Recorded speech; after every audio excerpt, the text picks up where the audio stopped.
1962లో పొలినో అనే ఒక Spanish fellow బిల్డింగుల మధ్య తాడు కట్టి దాని మీద నడుస్తూ ఉండేవాడు. ఆయన ఒకసారి నేను నయాగరా జలపాతం మీద నడుస్తానని ప్రకటన ఇచ్చాడు. అది అమెరికాకు కెనడాకు మధ్య ఉంటుంది. లక్షల మంది చూడ్డానికి వచ్చారు. అప్పుడు తాడు కట్టుకుని ఆయన ఈజీగా దాని మీద నడిచేశాడు. జనాలందరూ కూడా గట్టిగా చప్పట్లు కొట్టారు. అప్పుడు అతను 100 కేజీలు ఇసుక బస్తా పట్టుకుని, నేను దీన్ని పట్టుకుని నడుస్తానని నమ్ముతున్నారా అని అడిగాడు. అందరూ నమ్ముతున్నాము అన్నారు.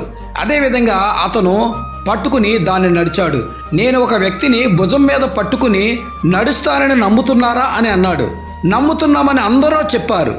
అయితే ఎవరన్నా మీలో ఒకరు రండి అనగానే ఎవ్వరూ కూడా రాలేదు. నిజమే, మన విశ్వాసం కూడా అలాగే ఉంది.